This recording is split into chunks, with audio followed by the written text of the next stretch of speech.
So today we're talking about the just Rhombi tessellation, and this is the size you get if you use a 16-fold grid. I'm going to be using a 32-fold grid, which I believe is what I used to get this size. And we're going to talk a bit more about the structure. So this will be a bit more like a tessellations by tiles lecture. And then I'll go through the stack of other variations on this central idea at the end. So let's start with what kind of structure we're working with. So this might be called just rhombi, but it is not only rhombus twists. So we have a hexagon surrounded by rhombi with triangles, then in between three rhombuses. And that structure, that amount of description is enough to repeat the structure as much as you want. So there's positions of 6-fold rotational symmetry in the hexagons. And actually, I can show you exactly what the full symmetry looks like here. Positions of 6-fold rotational symmetry in the hexagons, 2-fold rotational symmetry in the rhombi, and 3-fold rotational symmetry in triangles. And this is the kind of document that I made for my Tessellations by Tiles course. So moving away from the symmetry, let's take a look at tiling breaks. So these places in the structure where you can have like a concave, or sorry, not concave, convex polygon. Basically, we're looking where lines go through without cutting through twists.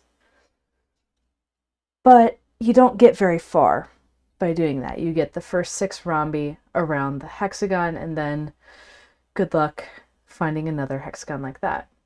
But there's a workaround. You can cut through twists and make things happen, and basically that means having, for example, in this line, having that hexagon set up halfway. So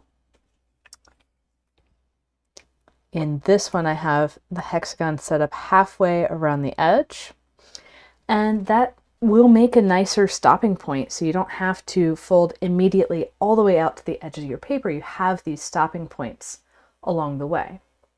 Another way I like to visualize that is with an animation. So we can see like, okay, we start with the first hexagon, then we add a layer around that, then we add a layer around that.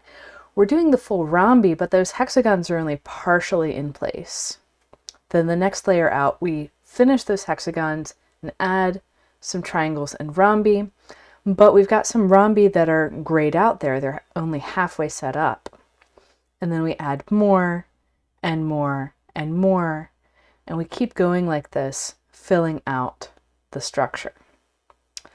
So I'll be referring back to these images as we go through the folding. So let's go ahead and jump in to folding and get started. So we're going to start with a closed hexagon twist. And again, this is a 32-fold triangle grid on a hexagon. So that closed hexagon twist means that our mountain folds are going straight to the corners of the paper, and I'm making it right-handed, so the valley is going to be one spacing above that mountain fold. If you care particularly which side of the paper has the harsh grid lines, I'm starting on the back. And actually I do generally care, so I'm going to flip over and start from the back side. So I'm putting in this closed hexagon,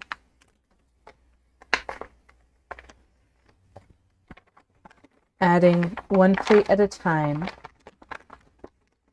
And you'll notice that I'm putting my hand under the paper to push stuff up while making sure it's on the right grid line from the top. And this prevents pulling out existing pleats when you put in a new one.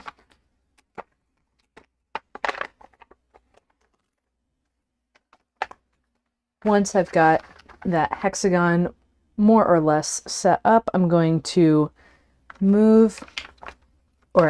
flatten these pleats as close into the center as I can. And then I'm going to bop it, grab it, twist it. And sometimes it does some crumpling in this step. You might need to lift a bit to get a corner nice. You might need to reach under and smooth out a valley fold.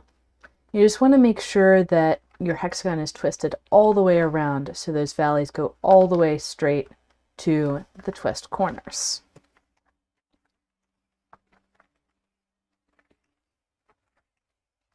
And I'm just smoothing out these pleats to make them easier to work with. And from here, we'll flip the paper over. And I am also going to try and keep an eye on the chat. So if you have questions there, definitely type them in, let me know. And if you're watching the recording, same goes for the comments. So I've flipped over to the front side. My hexagon is now on the back of the paper, and I've got 6 equivalent pleats. I'm going to choose to start with the one on my right-hand side, and I'm going to be putting in a rhombus twist. And the rule that I have here is that the through line of my rhombus, the mountain fold that is on the same grid line on both sides of the twist, is going to be coming from the hexagon. And I'm going to make the corner of the twist be right in the center, so we can have it right there in the center. So my valley fold in the other direction needs to come to the center as well. The corners of twists come to the valley folds.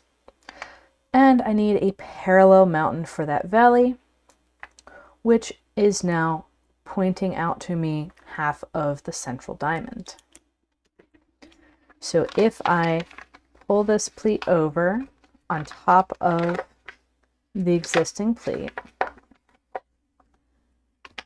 I know that my through line is continuing through with that mountain. The valley does switch sides, and for my opposite side of the central diamond, I need to pop that up, and my mountain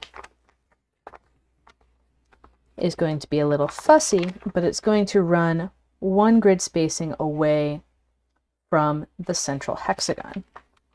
And I can make sure that that mountain is fully up and intact, and I'm going to run the valley all the way through so that pleat is stable. And I need to make sure that my pleat on the other side is also stable, and we're causing a pleat overlap in here that we'll come back to at the end. So I can fluff things up a little bit so we can see both sides of that central diamond for this rhombus twist. And I'll go ahead and squash the twist.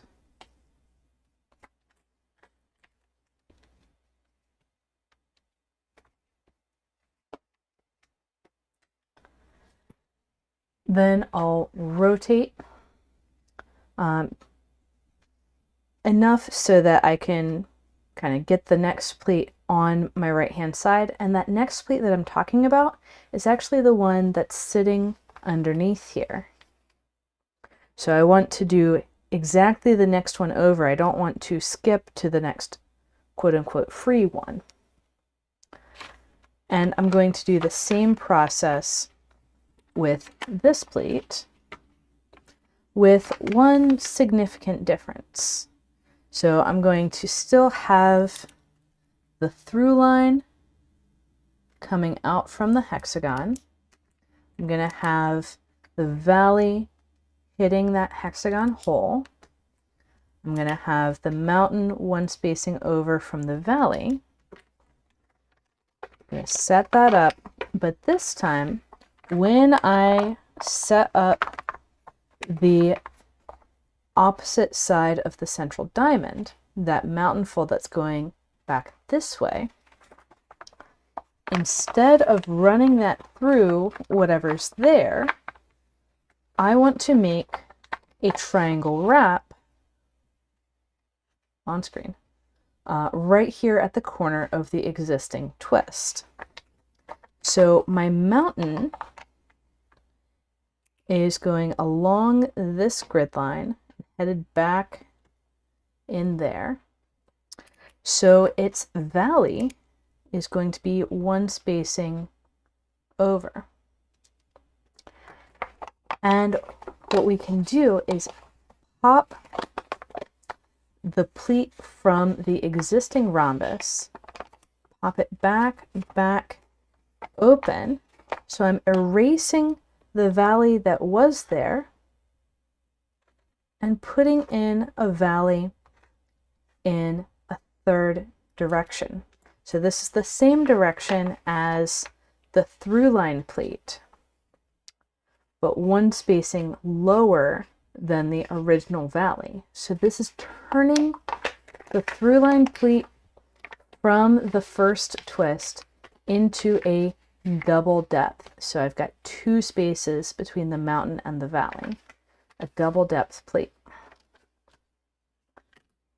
And once I've got that rhombus set up like that, I can go ahead and squash it.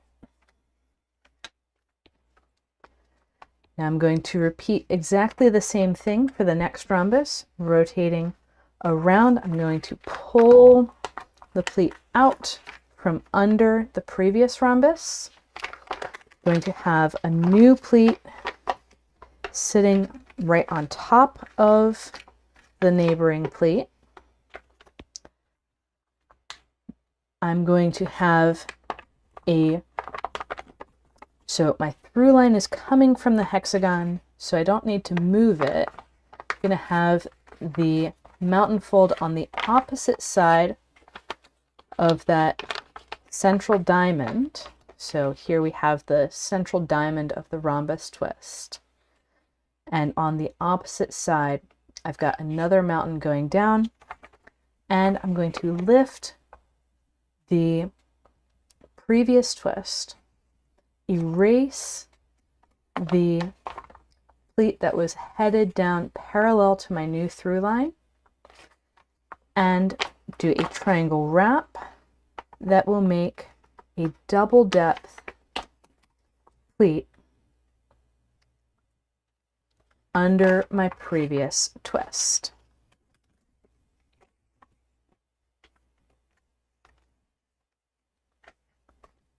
And squash and repeat. So this one I'll do a little bit faster so you can see what the movements look like once you're well versed in them.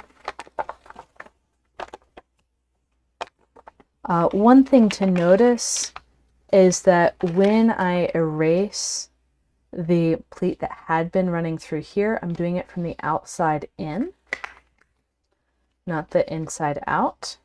And I just want to emphasize again that there was a pleat running through here and there is not anymore. So we can get our new rhombus, and now those exact moves are not going to work anymore because we have this extra pleat running through that's getting in the way. But we can get really close. And this is mostly going to involve kind of setting 2 of them up at a time. So the first thing I'm going to do, the very first thing I'm going to do, is treat this pleat like it doesn't exist. That means open it up and set up my next rhombus as if that pleat did not exist. And so I'm going to erase this and get that wrap into the double depth. Ta-da, but it's not on screen, but it's not laying flat. And so I can't squash yet. So what I need to do from here is to recognize that I'm going to need a valley fold to run through here. It's actually going to run all the way down to here where it meets the valley fold in the other direction. And that valley fold needs to be popped down. So I need to pop that down. And I'm still maintaining the slight mountain foldness of that line in there. I've just popped the valley down.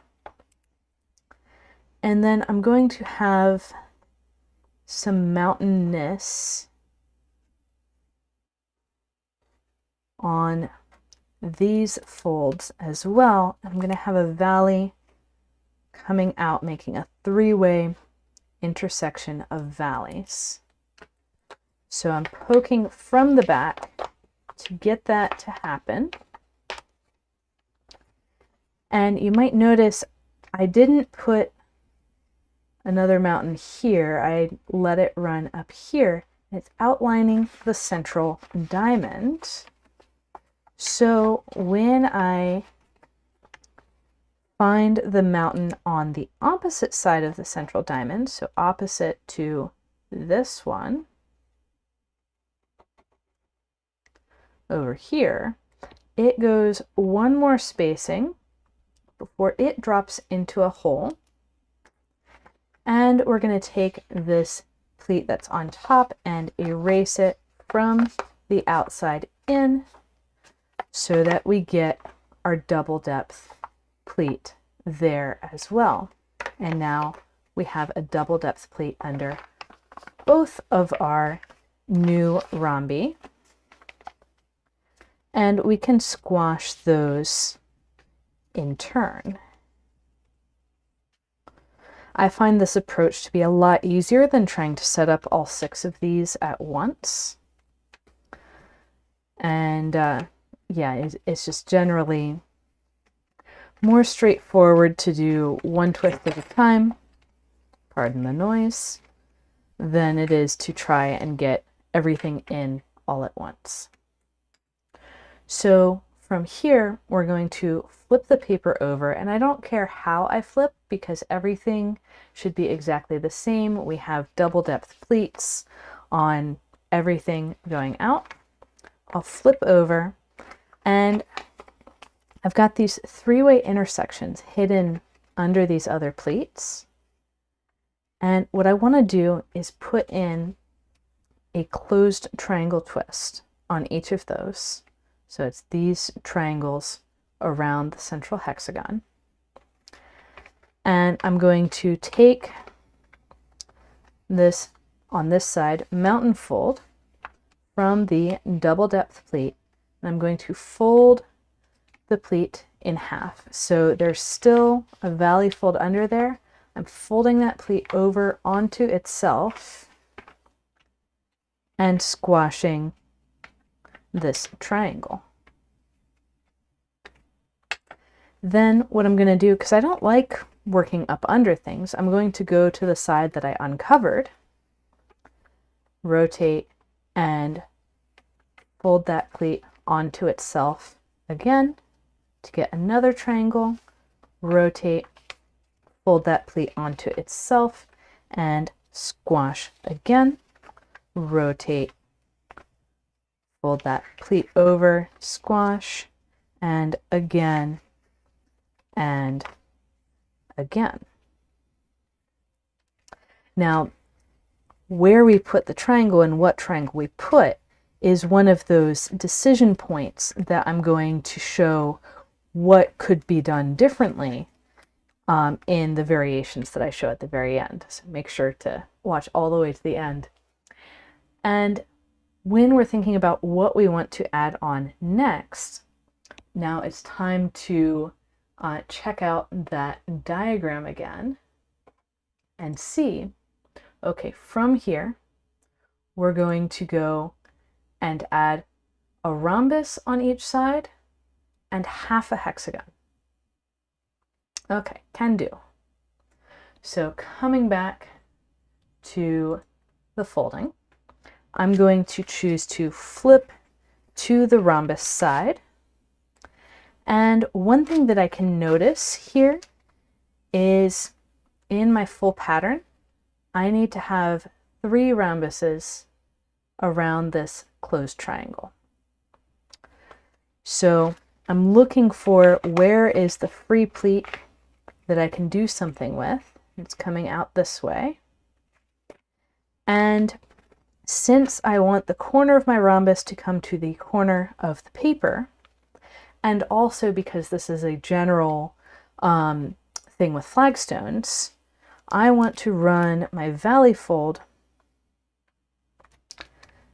so it hits 1 spacing away from the corner of the neighboring twist.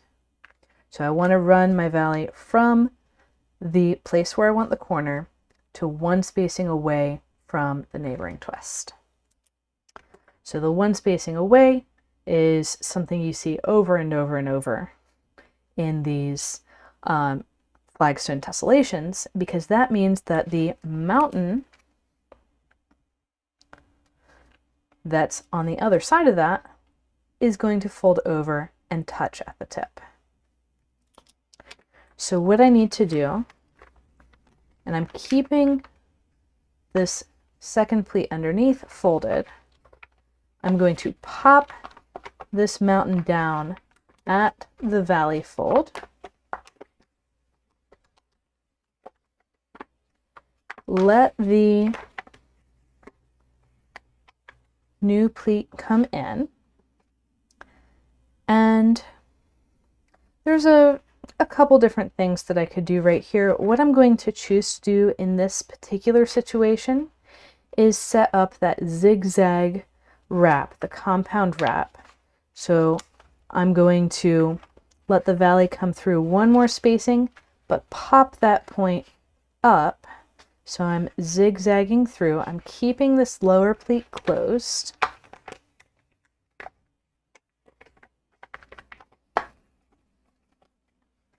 And now I have this mountain coming in, and it looks like it's setting up my central diamond.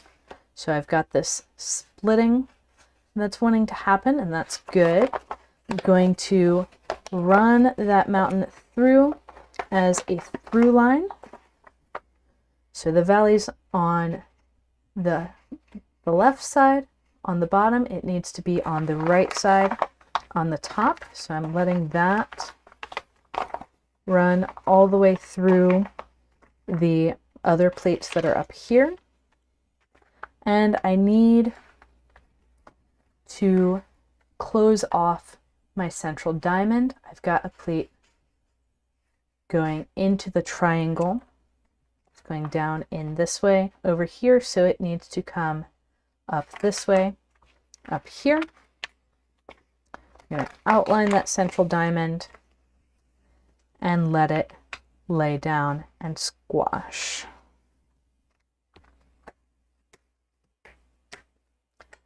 Okay, so now we're going to do it again, but with a slight twist. Twist. Pun not intended, actually. So I'm going to open up the through line that I ran through earlier, find the valley that I need to pop this down on, popping down there. And instead of doing the zigzag wrap, bring this back on screen, what I notice when I pop that, and I made sure not to bring it too far, what I'm noticing And I'm just going to draw this solid because it's a bit easier. What I'm noticing is this half hexagon tube forming down below. And what I need to make that happen is, so I've got this mountain tucking into a pocket under the rhombus, tucking in underneath, and the mountain is one spacing away and parallel to the valley down below. And we will need an additional mountain one spacing away and parallel above as well. And that can just collapse in. Now, I also want to show you what this looks like from the back, because I know that being able to put this in all from the rhombus side is something that I developed over time. So looking from the back side, what this looks like is this half hexagon. It's not fully rotated yet. It's rotated back one spacing out from the corner of the hexagon. And it's sitting down, and we've got this tube running out. So flipping back to the rhombus side, and I do want to call attention that we have two pleats in this bottom area as well. Coming back to the side, I'm going to make sure that this topmost pleat is folded flat. When I run my through line that is coming from this, coming from this lower hexagon, going up through, going to let that close all the way down and finish by putting our fourth plate on the opposite side of the central diamond and squash.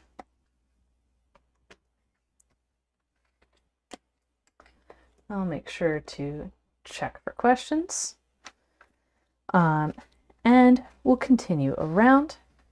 This time I'm doing exactly the same thing. So I'm opening up that through line pleat, finding where the valley is going to come through. Before I do that, I'm going to pop the mountain down where it needs to go. And that'll make it easier to put the valley into place.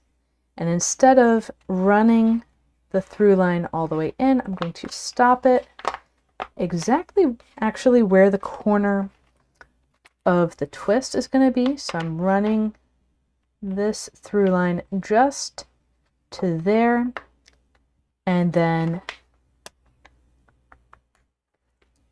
I'm letting that go a bit 3D for now while we figure out this half hexagon situation. So what I'm actually going to do right now, instead of continuing from the top side, I'm going to look from the back and explain it from there so you get another version.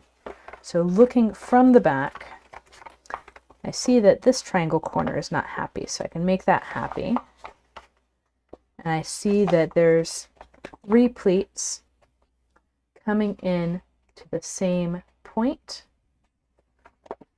and I can run this half hexagon tube out to the edge and get that mostly happy, at least on grid lines. It's still going to be a bit 3D in here because we haven't resolved the rest of that twist. And flipping back top to bottom, I need to continue running the through line through, and again I'm going to keep this upper pleat closed while I'm running that through line through. No need to cause more chaos where it's not required yet. And then I need the final pleat to finish setting up that rhombus and squash. So we're coming to a situation where we have 3 rhombi feeding into a half hexagon on each side. This is what I had with the 16-fold grid. So continuing around, I'll move a little bit faster because we have seen this twice already. And I will mark the valley this time. So this is the valley that I am popping down. And this valley is going straight to the corner of the hexagon. There's 3 of these valleys coming in from 3 different directions, although with the paper folding it might not always look like different directions. And then I'm going to create that hexagon tube.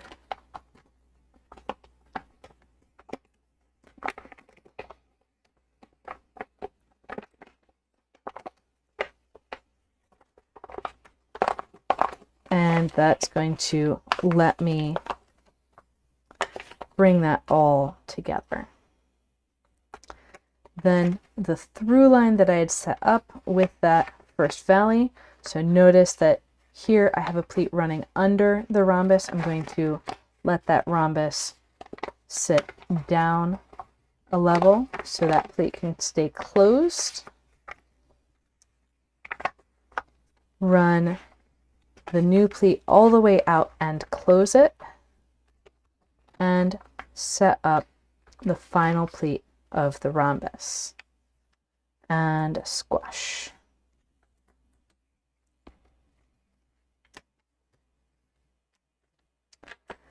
And with that one in place, I'll move on to the next. Getting that valley down and the mountain up beside it, but not going too far, so I can have that hexagon tube. And this is kind of a fussy thing to figure out the first, couple hundred times. But once you're able to visualize where that hexagon belongs, it's really helpful to think about things in that way instead of, for example, flipping the paper back and forth all the time. Then I can finish setting up this rhombus, and notice that I've got a pleat running through some things that are already existing up above, because we're coming around to the final side of this loop around the center. Then up next, I'm going to start the rhombus in exactly the same way, which is going to give me the setup for my hexagon tube.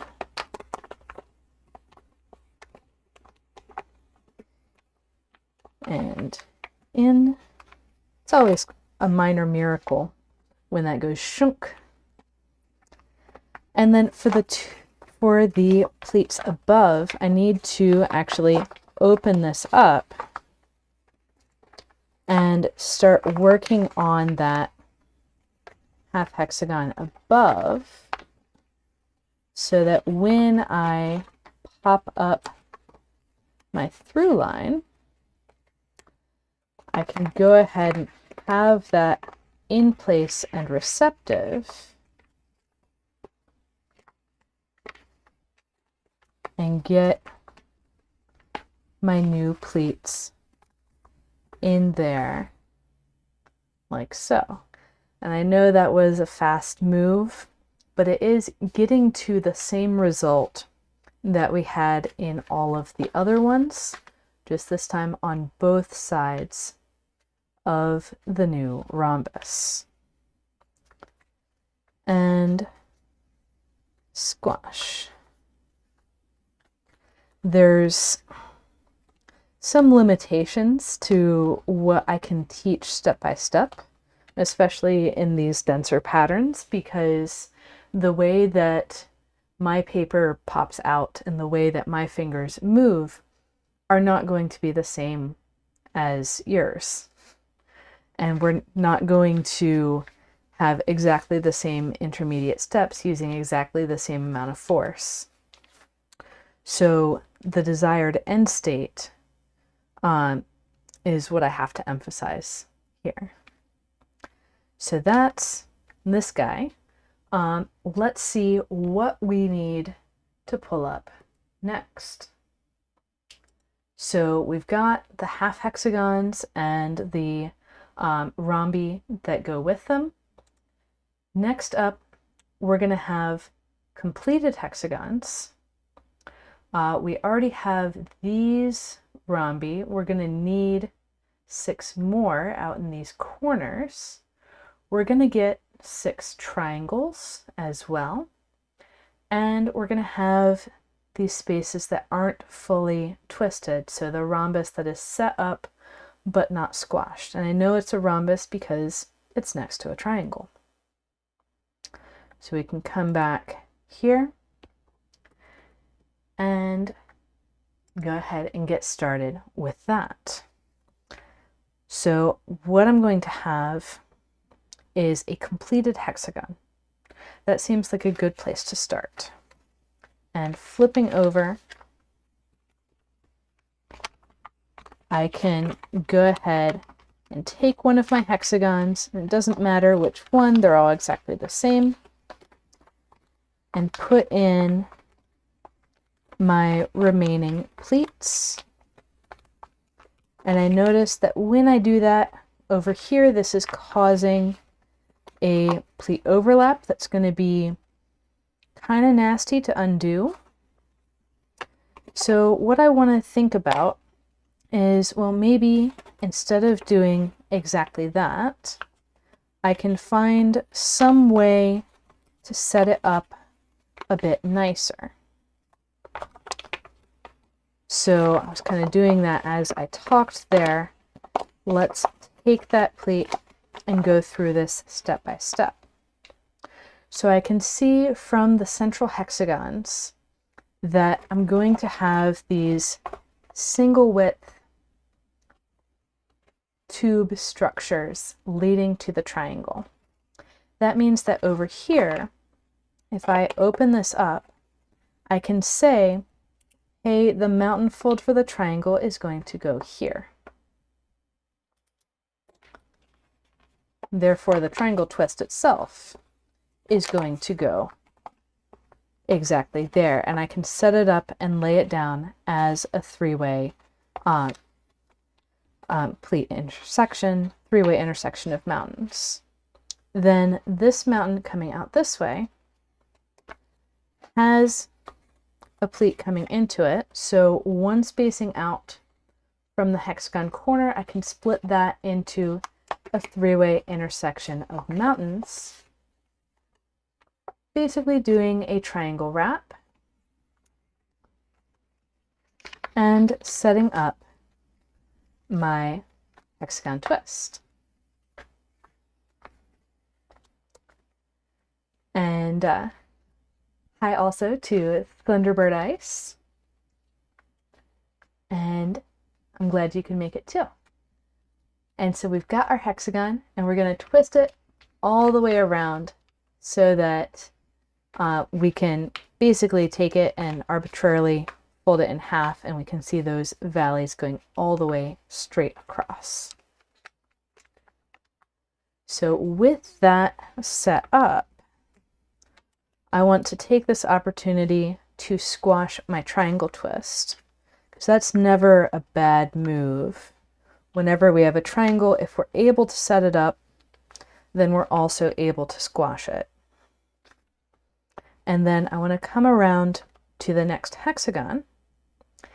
And actually, the way that we can do this, we can go all the way around on this side and then resolve the rhombi once we flip. And we can start by opening up the next hexagon. And I'm going to run just that one pleat that's running into the triangle.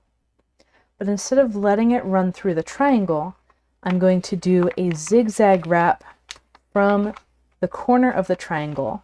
So I'm zigzagging. So I took the pleat that was there and did a quick split and then zig into the hole.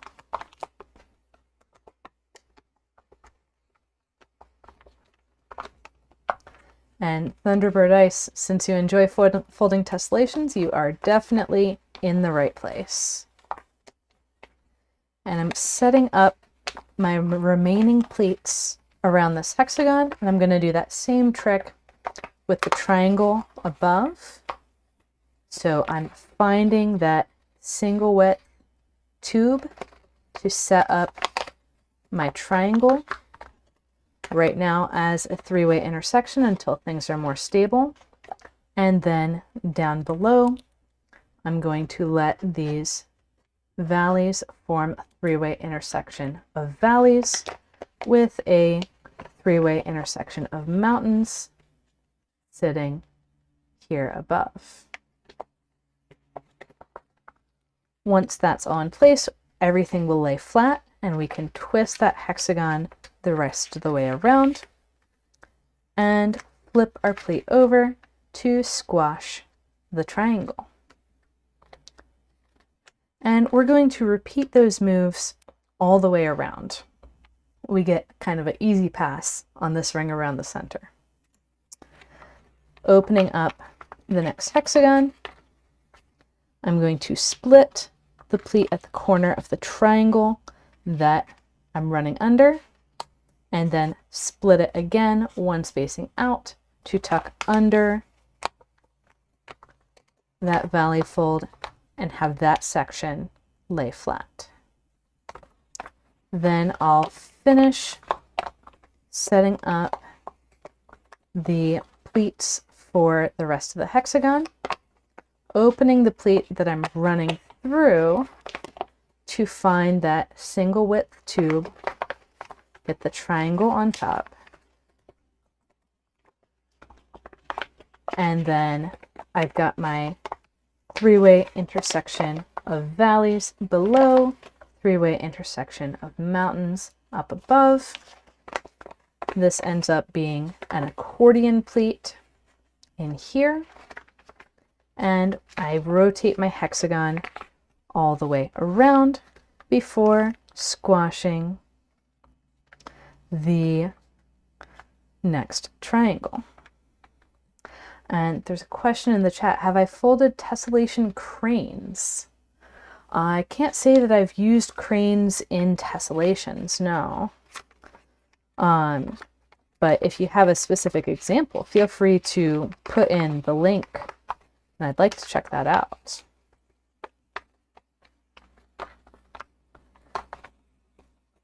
And so we're doing the same thing again. We've got that zigzag wrap on that first pleat from the hexagon, and then up above we want to get that single width tube to the triangle above, and those three-way intersections that are leading into an accordion pleat below, and everything will lay flat and we can squash, or rather rotate our hexagon all the way around and squash our triangle. And rotating to the next one, I'll do exactly the same thing again. You'll notice that I'm speeding up a bit with each repetition.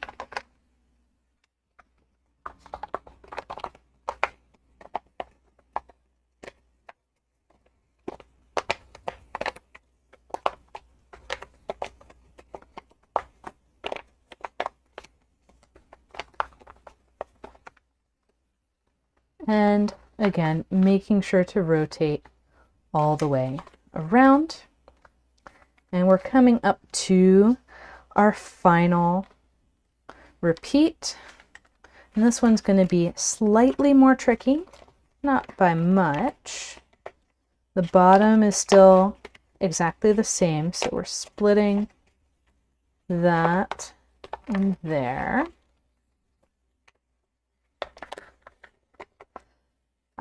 So the question about the tessellated cranes, I think that technique is called renzuru, where you have the multiple cranes that are attached, but there's slits cut in the paper that let you fold them all from the same sheet. That I haven't done. Okay, so up here, when we go to form that single wide tube to form the triangle, we'll notice there's another pleat already up above. So what we're going to do is fully set up that triangle, and we get a zigzag wrap up above to help us get that in place. And then we can have our typical three-way intersection of valleys below, three-way intersection of mountains above to get our hexagon and that accordion pleat. Yeah, it's very satisfying to turn the hexagon and have that drop into place. So now we've got kind of these two things that could be triangles, but the one that's closer into the center is the true triangle twist that we need to squash.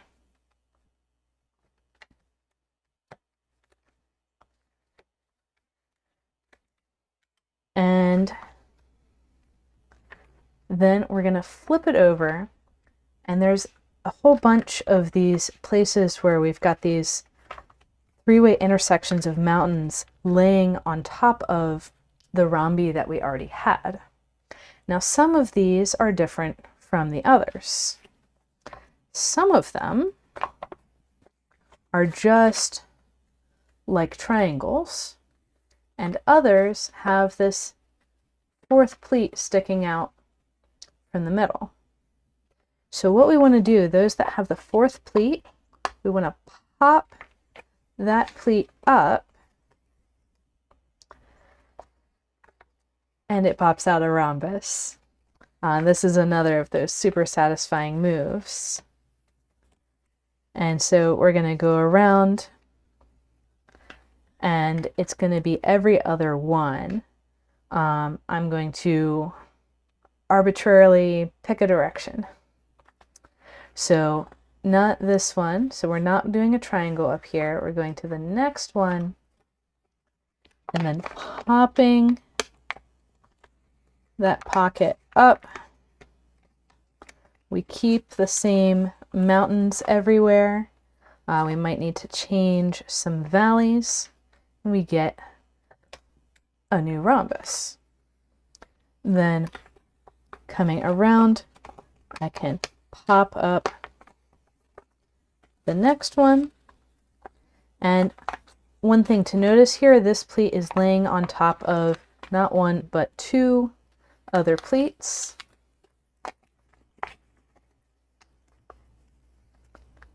And we're going to do this the whole way around. So up here, popping up.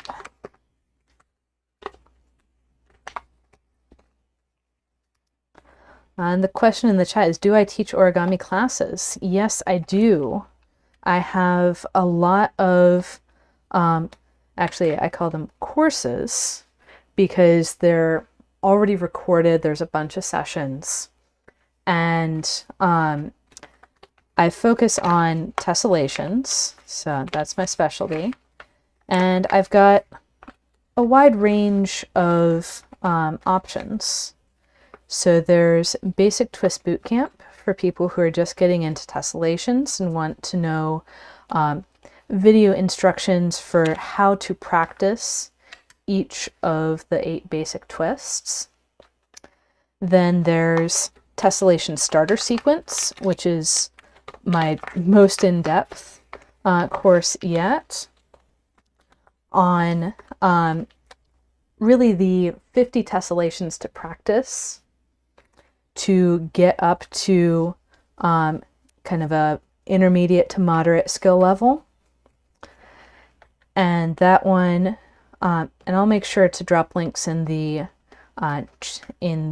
description once I'm done filming, but the summary is if you go to training.gatheringfolds.com and then training.gatheringfolds.com/store, you can see all of the options for courses that I teach. And I'll answer the rest of the questions in a moment once we get into the next round of repetitions. So that kind of brings us to another course that I teach, which is Tessellations by Tiles, which is what I made these diagrams for. And there I teach like how to look at these structures, how to plan, how to say, okay, I'm going from here to here. And so I'm going to be adding, so I'm going to be finishing these rhombi. I'm going to be adding triangle, rhombus, triangle. I'm going to have half of a hexagon waiting. I'm going to have this part of a rhombus waiting. And that's going to be the strip that I add around. So coming back, the other questions were, how did I get into origami and why did I choose tessellation specifically? I'm going to get us started here real quick by finishing that rhombus that was partially set up. So we're going to have this pleat pass one space away from the pointy end of the neighboring rhombus, just like we saw in a previous repeat. And for this first round, I'm going to do that zigzag wrap. And I'm going to leave it just partly set up so I can get the next rhombus as well next to it. And both of those, I'm going to do the wraps so we get the double depth pleats for those triangles. So answering the questions of how I got into origami and what got me into tessellation specifically, it started when I was a kid. I was like in church one day and someone taught me how to fold the crane that flaps its wings. And from here, just like we did in the central repeat, I'm going to flip over and squash those triangles around the hexagon. And then I was folding tessellations for about 10 years without really knowing that there's a community of people that are creating new designs all the time and like to fold together. And so from here, I'll flip back to this side. We'll come over to here. And I didn't know until I got into undergrad that there were other people that were also super obsessed with origami. And I went to MIT, which is lucky because they actually have a origami convention there. So here we're going to use a move that we did in the second ring, or the ring after the first rhombuses, where we're going to set up that half hexagon. But instead of folding a full rhombus out here, notice that I have three-way intersection of mountains here, three-way intersection of mountains up here. And that'll be the rhombus that's laying in wait for the next time. And then in here, we're going to repeat exactly what we did just a moment ago, which incidentally is the same as how we finished the central ring. So while I was at MIT, I found out that there's a lot more to origami, that there's, well, actually, even before I got to MIT, I found out about modulars. And to answer the question, Thunderbird Ice, yes, origami is my main job. And flipping over, we get those triangles. So I found out about modulars because I won a book by, I think it's Rona Gerkowitz, and I think her co-author is Arnstein. I'm not sure about the name or pronunciation there. And that book got me folding a whole bunch of modulars for the next 5 years through the end of undergrad. And while I was there, I actually got to take Eric Domain's geometric folding algorithms course, which helped me get into origami research. And that ended up inspiring me to do origami as a job. I thought originally that I would have to do it as a scientist or engineer, but decided to try and make a go of it as an artist and teacher. And I mean, I love tessellations. It's definitely hard work to try and make origami your job. But I mean, if you are able to do it, it can be really rewarding to build something for yourself. And as to why I chose tessellation specifically, that really came out of the class with Eric Domain, Geometric Folding Algorithms, where my project there was to work on these maze structures. And they'd already been figured out in square grids, but they hadn't been figured out for triangle and hexagon structures. So that's what I did for my research project. And then I had, so with that, I was folding a whole bunch of triangle grids. And I was seeing like, oh, you can do all these crazy things on triangle grids. And I was also traveling right after I graduated to Israel for an internship. And, well, you can't really bring back a suitcase full of modular origami because, I mean, I wasn't traveling with that many suitcases. But what I could do is bring back a folder of tessellations. So I taught myself tessellations mostly by reverse engineering things on the internet.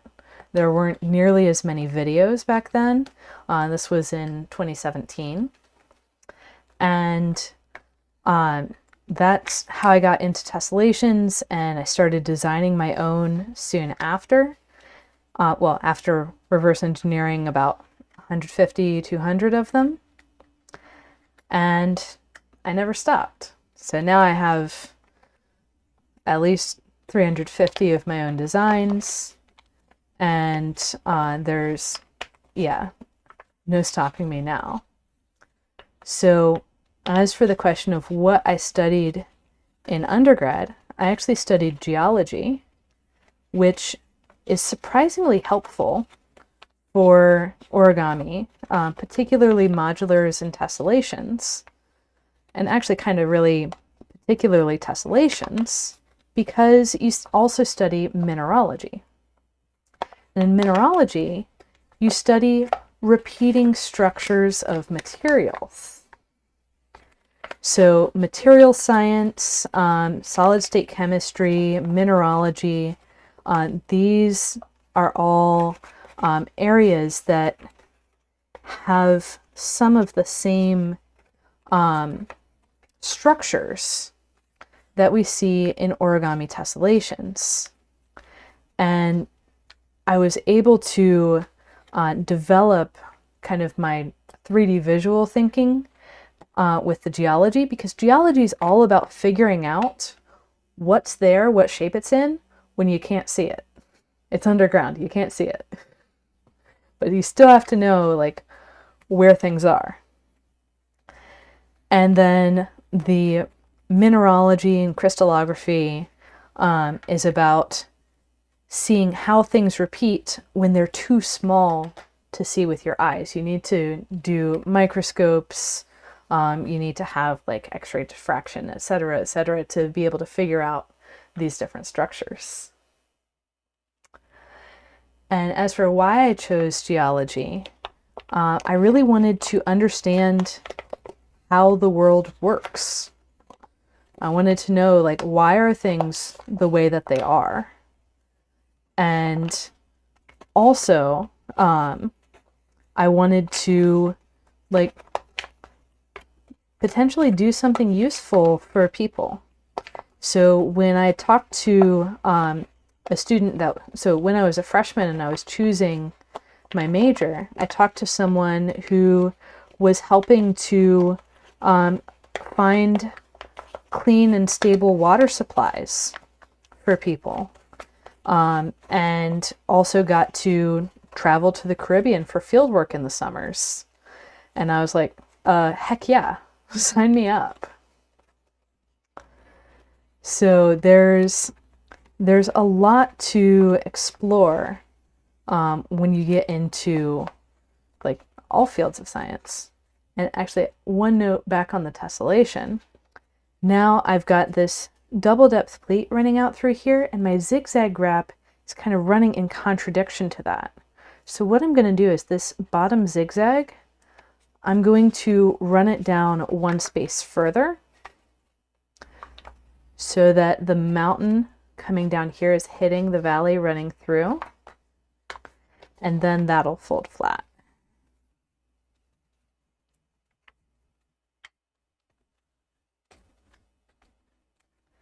And flipping over, I'll squash my new triangles. And while I'm on this side, there's another half hexagon to make in here. So I'm going to open stuff up until I can find that.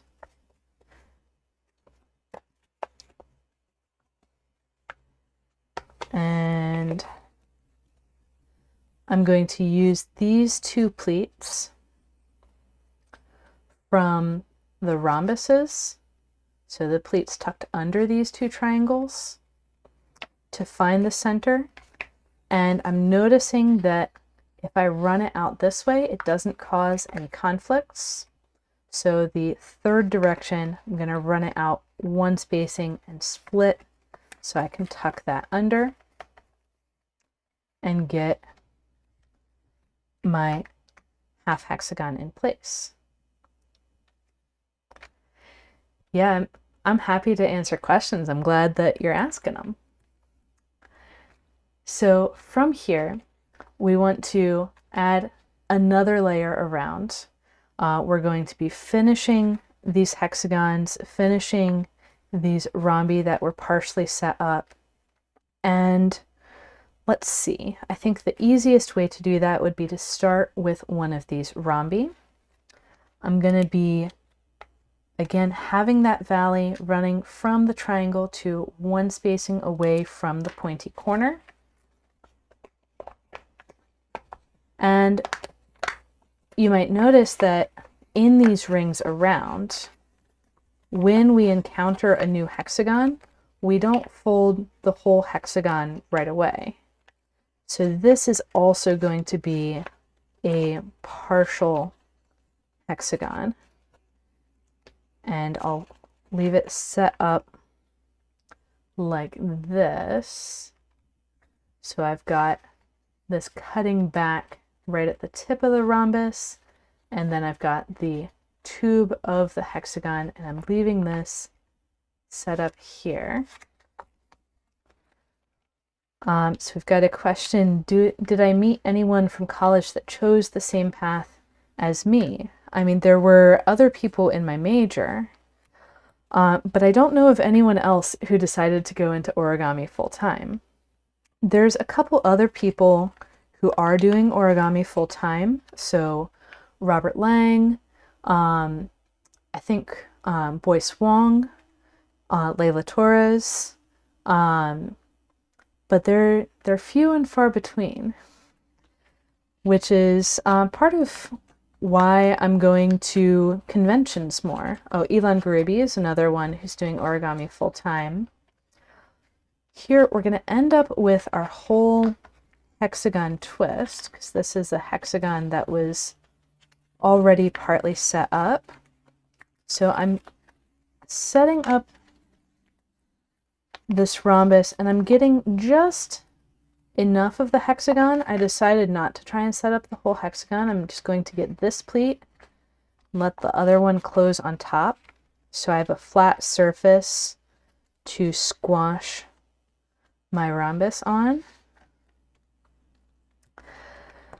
And then actually back to the question of anyone else that chose the same path as me.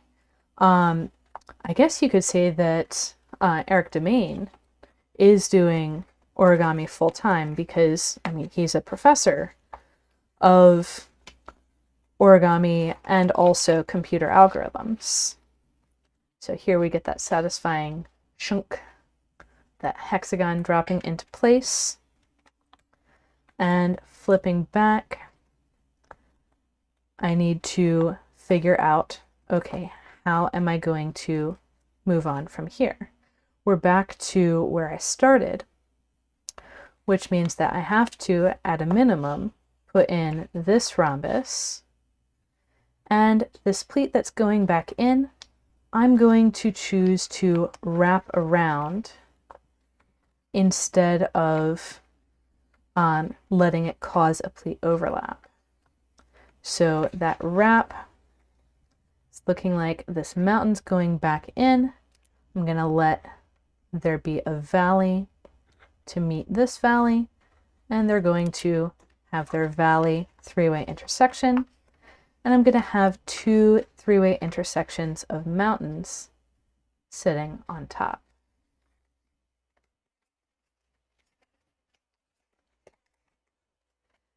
And I can go ahead and let that pleat overlap to squash this twist, and notice that I'm squashing under this existing flap. And then, is there a particular origamist that I admire most? There's a variety of tessellation folders that were really instrumental to the work that I'm doing, and particular on the flagstones topic. Peter Keller has been developing a lot of the theory behind flagstone tessellations, and he's really the expert in flagstones. So he would be an origamist that I particularly admire. And then let's see who else. Robert Lang was kind of the first to make origami his full-time job. So I find that really admirable too. And it's amazing when you get into the world of origami designers, just how many there actually are. And so I'm going to, so this is the bit with the hexagon that can be a little bit trickier to set up. I'm going to do it like this. There we go. And there's, so one of the things that I really admire in people is the ability to figure things out on their own. And so, yes, it's impressive. It's important to be able to figure things out in a group. But for me, it's even more impressive to be able to figure things out just from first principles, without relying on a book that says, like, oh, you should do it this way or that way. So I guess that's what I admire the most. And the people who do that aren't always the best known. So I don't necessarily know all the people out there that are creating some pretty awesome work.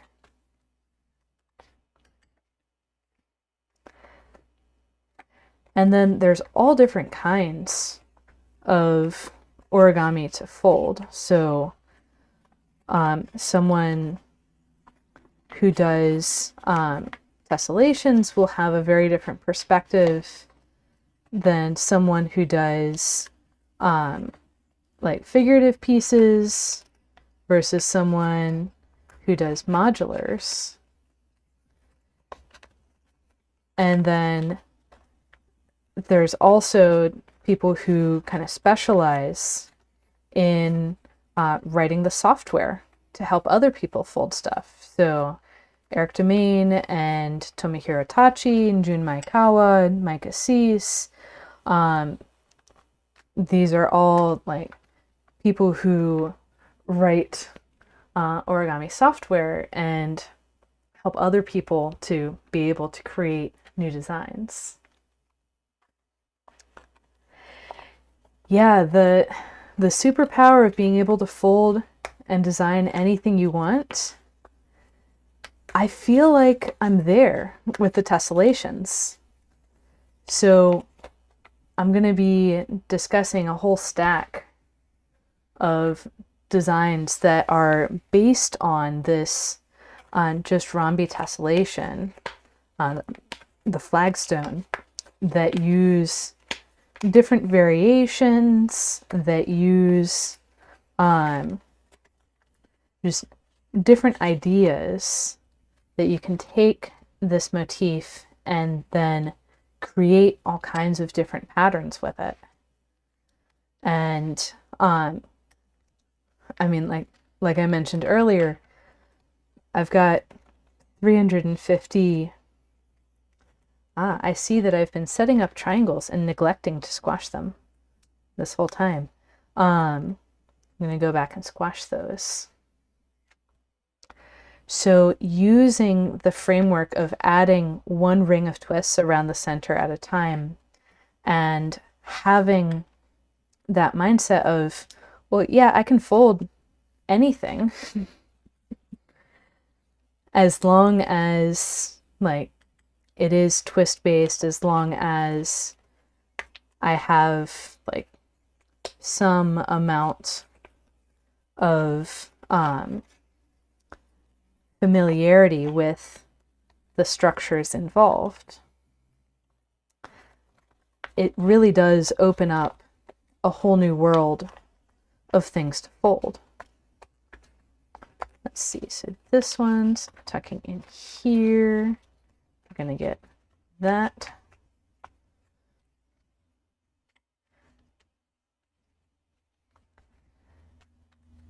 And so when it comes time to design a new tessellation, like I was playing around with some last night that use a twist that I figured out in the fall that I haven't really incorporated into many designs. I'd used it in 3 designs, and I had a new one that I was working on. And for me, like even designing is not stressful. It's not even iterative anymore. because the way that I design is through that knowledge of the symmetries, through the knowledge of the structures. And so I can either, well, mostly on a computer, and I have templates that I use to draw out exactly what I'm going to fold. I can say like, okay, this is exactly what I'm going to fold. It's definitely going to work. So let's go for it.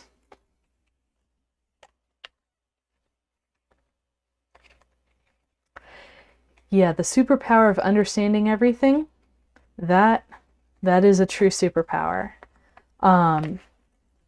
What I've found is that on some level, understanding math and structure is that superpower. So understanding, for example, that when you have positions of six-fold rotational symmetry, like we have in all of these positions, then you also have positions of three-fold rotational symmetry and positions of two-fold rotational symmetry. So the centers of each of these rhombi. That is something that really helps you to understand a huge variety of patterns, not just one at a time. Well, so a lot of people like to say that they're bad at math. But what a lot of the math, quote unquote, that I use for tessellations is pattern recognition. So it's things like those symmetries, recognizing, okay, this is repeating this way, this is repeating that way.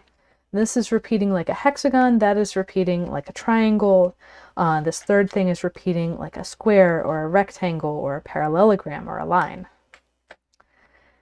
And just having those repetition styles kind of available in your brain helps you to see them better.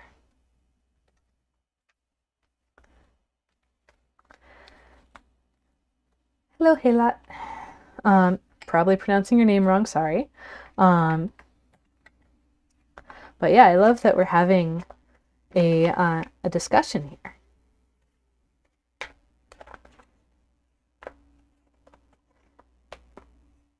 And we can fold and talk. So,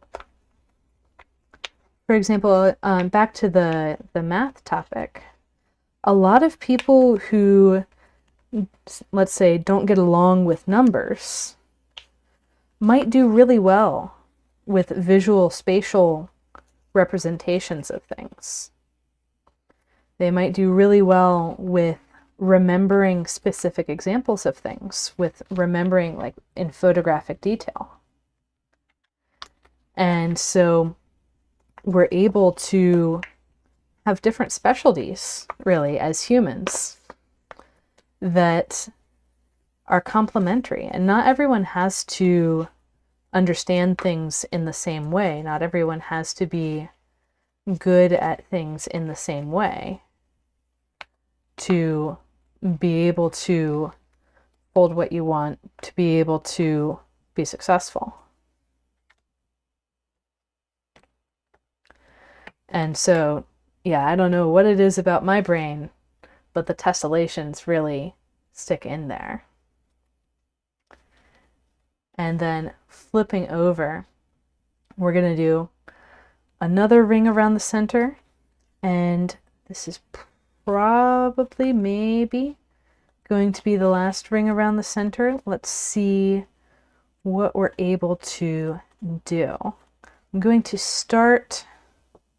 So there's a set of parallel pleats, and anytime I'm doing a new ring around the center, I want to start at one side or the other of the set of parallel pleats. And since I've been working around this way, I think that's probably the way to go. So I'll start with this pleat.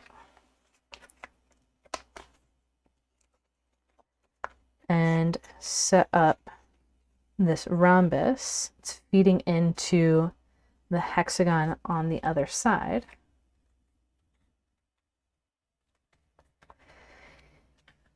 Yeah, so the comment is about an artist who makes drawings using a typewriter.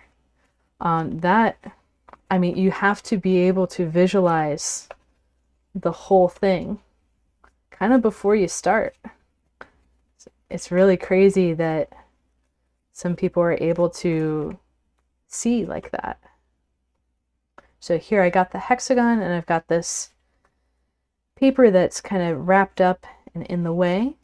So I'm going to get that paper out of the way by causing the next triangle, which needed to cause a wrap to get itself settled.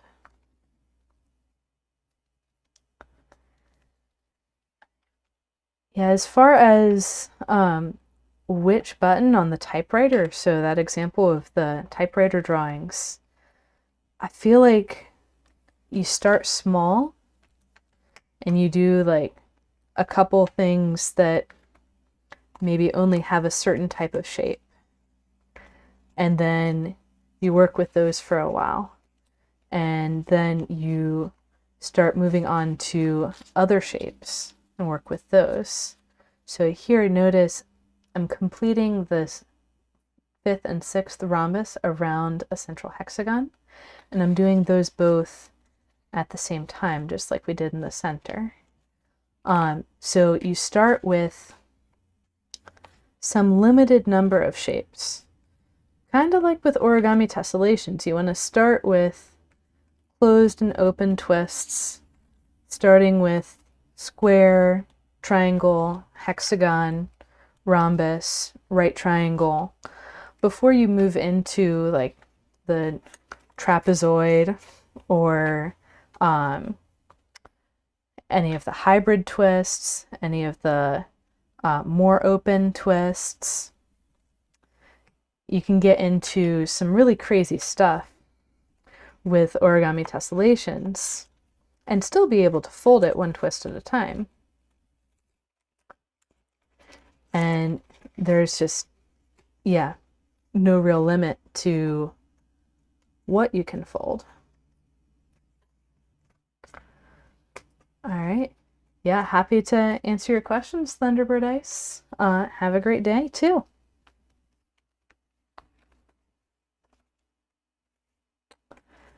So with like starting with tessellations, you do want to start with the basic twists, and then maybe you decide, hey, I want to fold a flagstone pattern, or I want to fold some other really interesting design.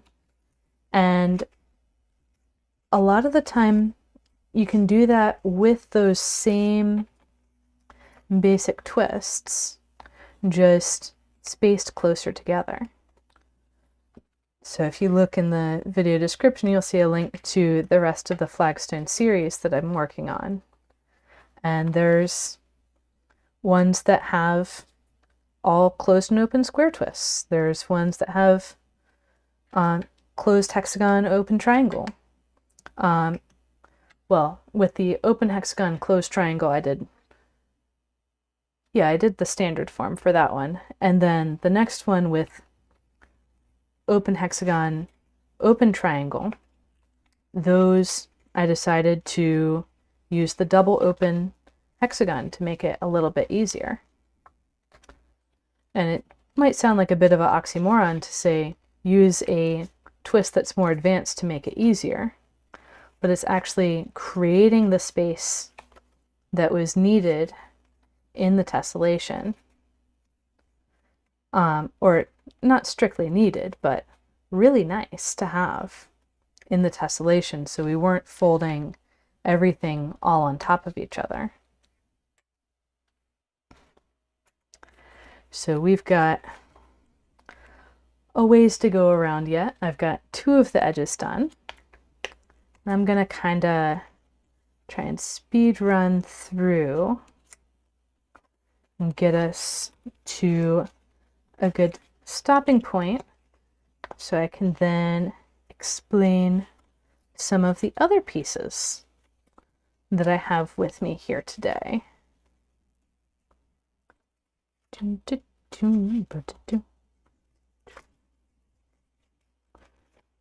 this is where you see me doing things that I don't actually recommend to others, such as getting like 5 twists set up at once. Yeah, don't do that.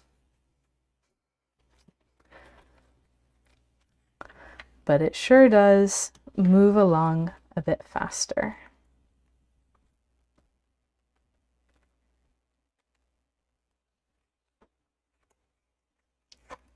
And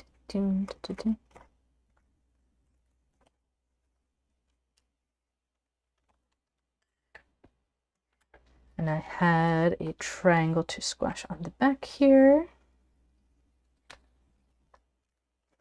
So you can see that while I started out really focused on the layers and what exactly was needed in each layer, by this point I'm focusing more on completing these motifs that we've seen before. So we've seen how to complete the 2 final rhombi around a hexagon. We've seen how to set up the 3rd rhombus around a triangle. We've seen how to set up a half hexagon tube and what to do about it when you do. And now that I'm running out of grid, I'm not even worried about whether I am leaving like partial stuff set up for later. It's kind of all getting done right now.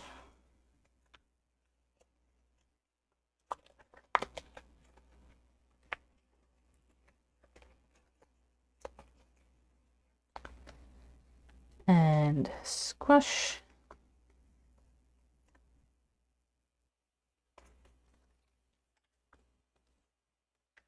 And this is reminding me to look back at the previous hexagons and make sure those are fully rotated, because I was folding them from the opposite side of the paper. And so often when you're setting these things up from that other side, the rotation gets neglected. And this one as well.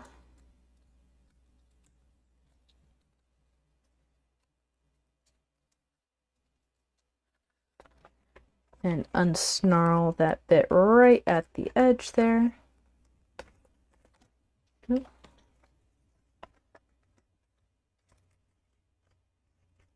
There we go.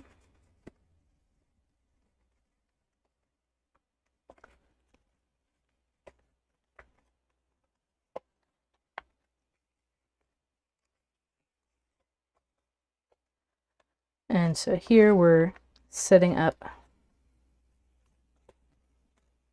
a new bit in there, and we're going to have this triangle doing its zigzag work. And it can actually lay flat while we squash this piece of rhombus, which would be cooperating a bit better if I was doing this on a super perfect hexagon, but I am not, because I had a template snafu a while back and I'm still working through the hexagons that I cut with the not quite perfect hexagon. So here we've got those last 2 rhombi around the hexagon again.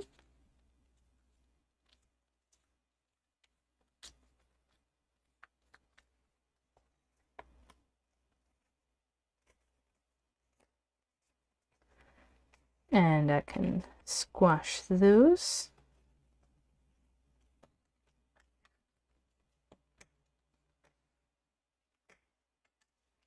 And I've got 2 edges left to go. So yes, these flagstones do take a lot of time. It's now been an hour and a half, much longer than my normal streams, which, by the way, this is the short version of something that I was requested to teach. There's this tessellation, which you see that familiar 6 rhombi together in a star, and that's repeating out here, here, here, here, here, and here. This is the cubes Flagstone tessellation, I think from Peter Keller, and I was asked to do a video on this. This one is definitely too much for one of these videos, but today we learned the central bit. Next week we'll learn this bit, and the week after we'll learn this bit, and they all just stack together. Or I should say, today we learned this bit and this bit. Next week is these 4, the week after is these 4. So once you have these techniques, they're really composable. They can be added onto each other however much you like. And bringing out this bit of paper to create the triangle, drop that down.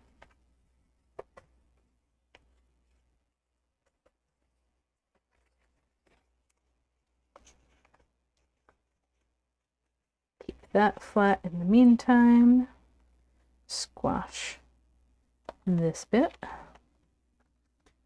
and this bit.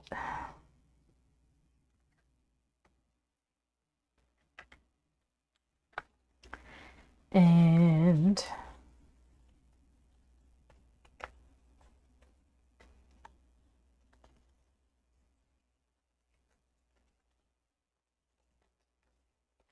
bringing things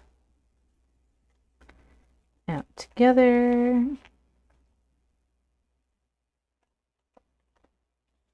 And get some more of these rhombus bits.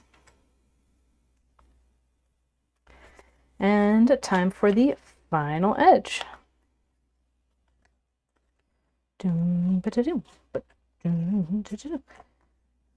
Yeah, if I don't have music playing, I make my own music by talking and singing to myself.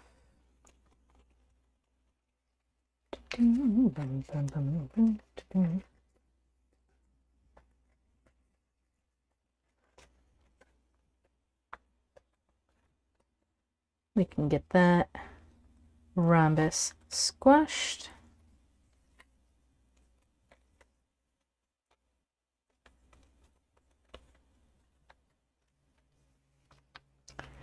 And then the next bits in place.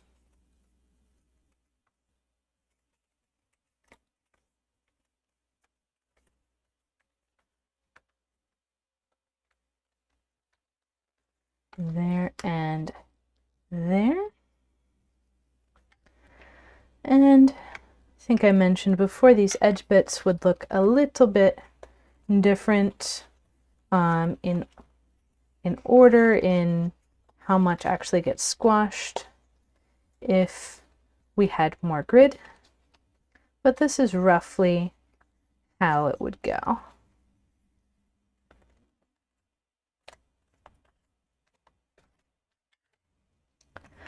Okay, so we have arrived at the end of our just rhombi tessellation on a 32-fold grid, and it is time to look at some of those other variations. So the first thing I'm going to do is check against my reference. This is more. This must have been done on 24-fold. Okay, so now I know that it takes an hour and a half to fold this on a 32-fold grid with narration. Some of those variations that I was talking about. What if, instead of using normal rhombi, you use these elongated rhombi that I call double rhombi. Well, Peter Keller found this one first. I want to say it was either Peter Keller or Joel Cooper, but I managed to figure it out, rediscovered it, one of my earlier attempts, and it's got these double depth hexagons to feed into these rhombi that have double depth pleats. So that's another application. Just use a different rhombus. You can also use a bigger rhombus with the same pleat depths all the way around. I do have that example, but I forgot to bring it with me. Then you can take that central central 6 rhombi around the hexagon, even do the same triangles, but then choose to repeat it differently. Instead of putting that next rhombus sitting this way, you can choose to put it this way. And that creates a different repeat structure. You can do that and pick a different triangle. So here is stellar cells, the tessellation I'm talking about on Instagram this week, and I've chosen open triangles instead of closed. Now this forced the different repeat structure because I didn't have the possibility of threefold rotational symmetry in those triangles anymore because they're not interacting with both of these rhombi in the same way. But it is another good option. Then you could say, like, well, what if I do that same repeat structure that I discussed in the last two? I just start my rhombi further out. That also works. You can also say, and this one looks almost exactly like this one, but the difference is that these guys are not coming out around a triangle centered here. This whole thing is the triangle twist. So this is taking that idea of leaving the double depth pleats. So I've got those triangle wraps in here left over from those stars and putting a double depth triangle twist. And you can do that in a more sane way by spacing them a little bit further apart. So those closed triangles, those double depth triangles are centered, the hole is centered at the corner of the twist instead of between them. So there's just so many ways to play with this. And frankly, like this idea, you can use whatever double depth triangle you want. Like you could do one on the same side, you could do any number of things. So I hope this gives you some ideas of other tessellations to fold, and I hope you go and try them for yourself. I will say though, the downside of this structure is that you need to fold all 6 rhombi and the central hexagon at the same time when you're doing these further repeats. That's why you can kind of see, especially in this one, those outer repeats are looking a little stressed. So that's all for today's live stream. I hope you have a great day and go and fold something beautiful.